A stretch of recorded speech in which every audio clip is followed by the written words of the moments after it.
কোন ইমাম সাহেব বিয়া করছেন না, যদি ইমামতি ছুটাইয়া দেয় তাহলে এর থেকে বড় জালিম আর কেউ হইতে পারে না।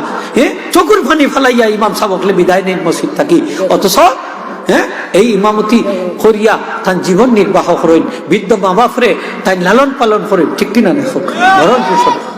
অথচ দেখা যায় আপনি ফটো একটা দেলাইলা মাঝখানে দিয়া, যে ইমাম বিয়া করছেন না থান পিছনে নামাজ পড়া মাকরুহ। হ্যাঁ, দেখলেন কি অবস্থা, কোন কিতাবের মধ্যে লেখাম নামাজ পড়া মাকরুহ? 6টা জিনিস ইমামতির লাগি শর্ত। 1 নম্বর হইল আল ইসলাম, মুসলমান হইতে হইব। 2 নম্বর ওয়াল আকল, আকল বুদ্ধি হোকা কিতা থাকতে হইব, জ্ঞান বুদ্ধি থাকতো না, না পাগল হইতে হইব, পাগল হইলে হইতো না। 3 নম্বর হইল ওয়াল বুলুগু, বুলুগ বুঝইন তো প্রাপ্ত বয়স করতে হইবা হোকা প্রাপ্ত হইছেন না যে ওয়াল মান কুহা এই বিয়া করতে ওয়াল্লা হইছেন প্রাপ্ত বয়স করতে হইবা। দাড়ি ছুরি উঠলে তো বালা কথা, উঠলে তো বুঝিলিলা যে আলামত বুলুগল আলামত মুস্টুস উঠছে না, বুঝতা নাই আপনারা, বুঝিলিব। তারপরে কিনা ওয়াল যুকুরাতু, পুরুষ হইতে হইবা, মহিলা হইলে হইতো না, বেটাই নইতে হইবা, বেটি নইলে না রাখিতা বেটি কম পয়সা ভাইছেন করে দেখিলেন, পুরুষ হইতে হইবা।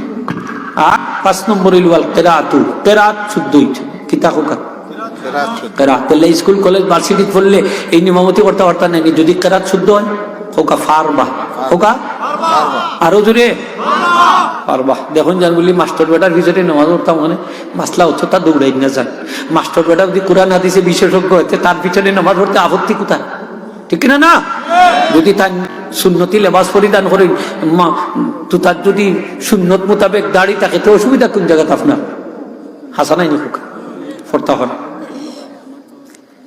6 নম্বর হইল ওয়াল সালামাত আনিল আযাহ, উজর টুজর থেকে মুক্ত, অর্থাৎ প্রস্রাব যদি তার সবসময় প্রস্রাব বাহির হয়ে যায়, সেও আছে না নি রক্ত না খেদি ঘরে, বিভিন্ন উজোর আছে না নি, সেও ফাউ লেমলা, কোমর বেহা লেমলা, অথবা চোখ সমস্যা আছে না নি কতটা, এইগুলার থেকে মুক্ত।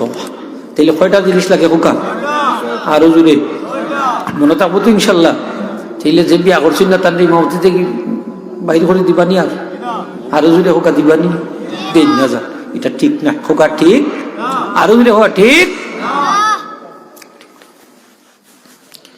মুহতারাম হাজিরিন, নামাজ পড়তে হইলে কোরআন শরীফ লাগে। নামাজ পড়তে হইলে কোরআন শরীফ তেলাওয়াত যদি করইন না নামাজ হইতো না। আলহামদুলিল্লাহ সূরা পড়তে হইবা, পড়তা না পড়া কিতা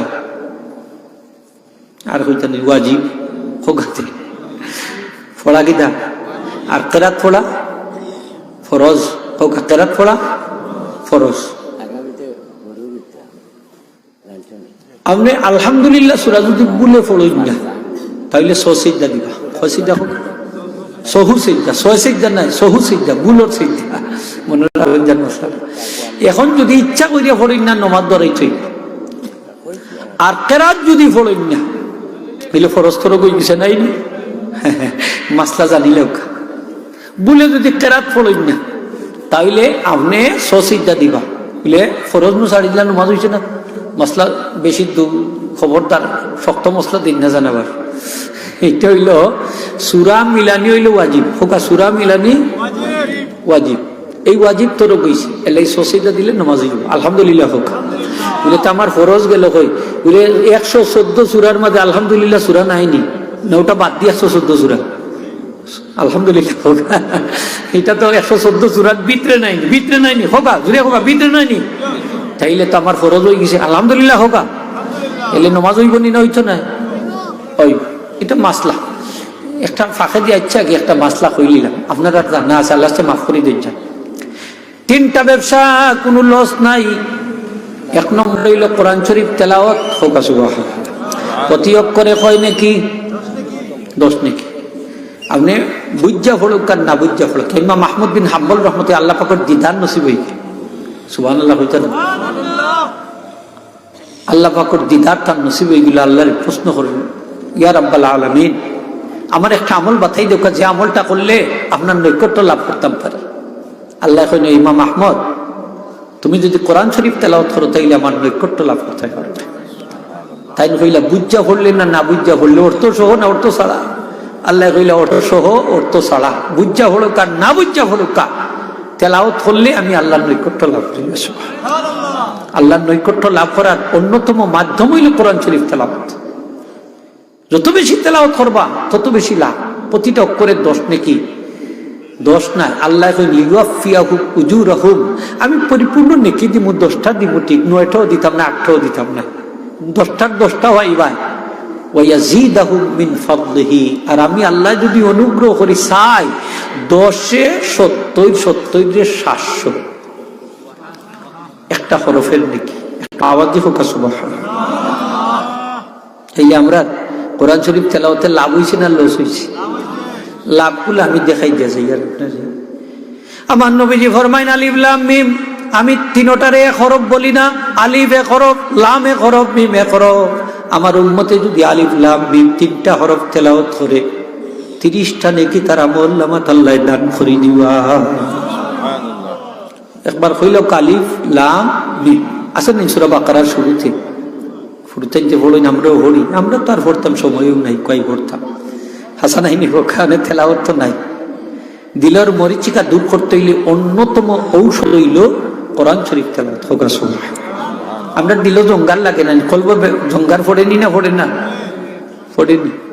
নবীজি ফরমাইছেন ইন্নাল আবদা ইযা আযনাবা কানাত মুক্তাসুন সাবদাহু ফি কলবিহি ফাইন তাবা ওয়াস্তাগফারা সাকুলা কলবুহু ওয়া ইন যাদাত যাদাত হাত্তা তা'লু কলবা।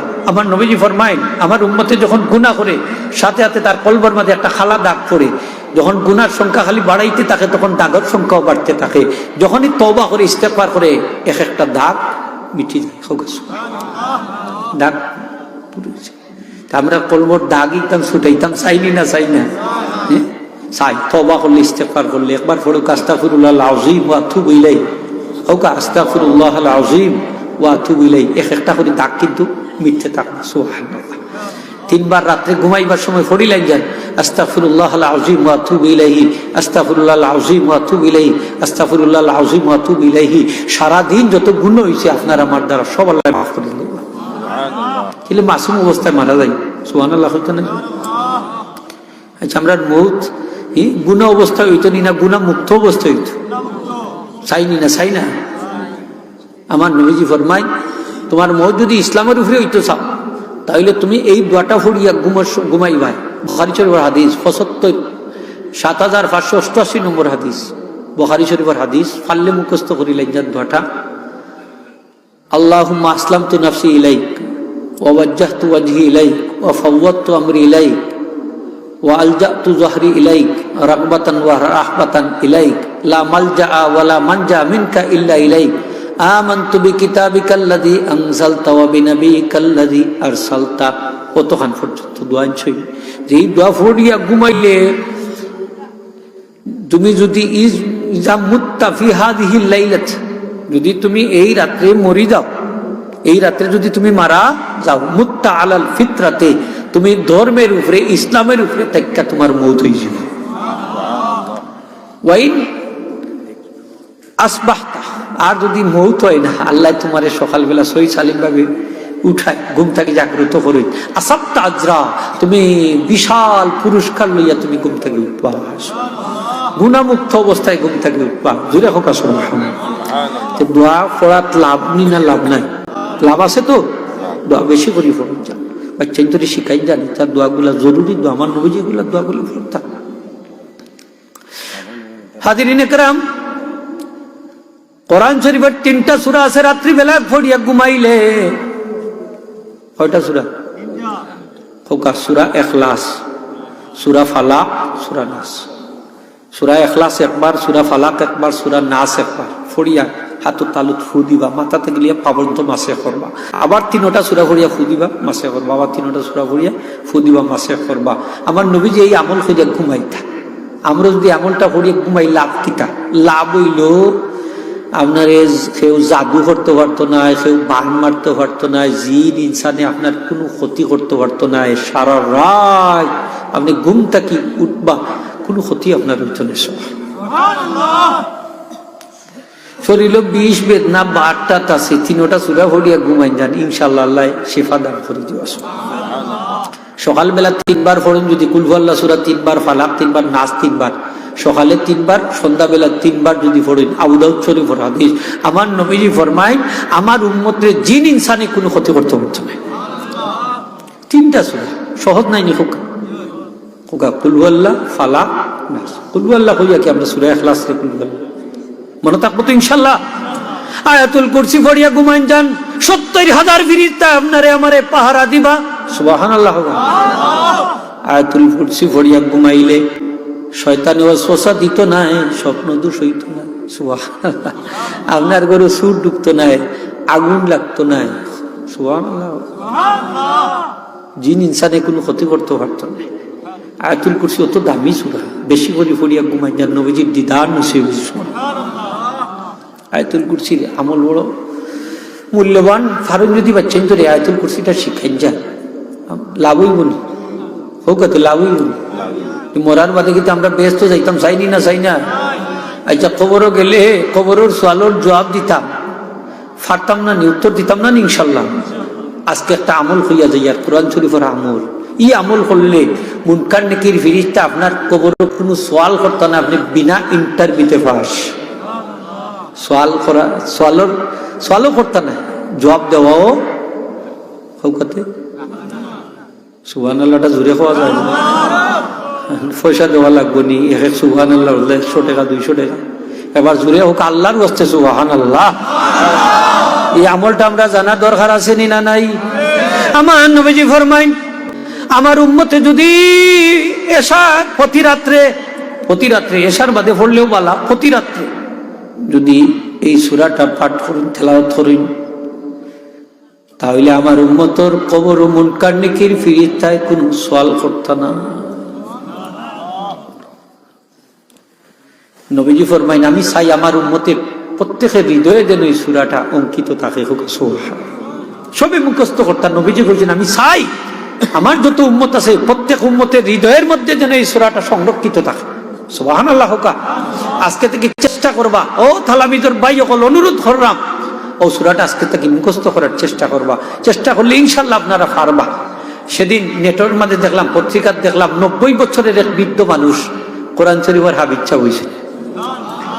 তাই যদি চেষ্টা করিয়া মেহনত করিয়া হাবিচ্ছা বইতা, 90 বছর বয়স। হ্যাঁ, মেমোরি কাজ করছেনি না করছেন? বাংলাদেশের বর্তমান প্রধান উপদেষ্টা ডক্টর মোহাম্মদ ইউনূস 84 বছর বয়সের বৃদ্ধ মানুষ। মাথায় খাম করেননি না করেন?